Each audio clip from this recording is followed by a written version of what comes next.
أعوذ بالله من الشيطان الرجيم. بسم الله الرحمن الرحيم.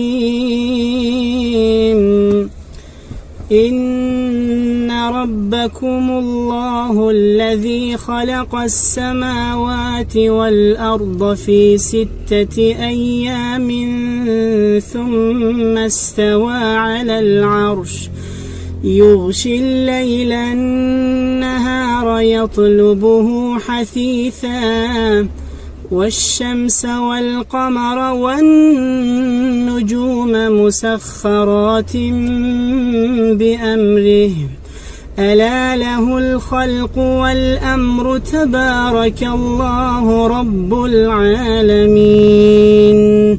ألا له الخلق والأمر تبارك الله رب العالمين.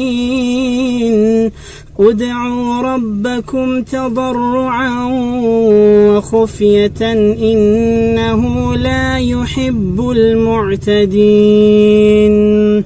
ولا تفسدوا في الأرض بعد إصلاحها وادعوه خوفا وطمعا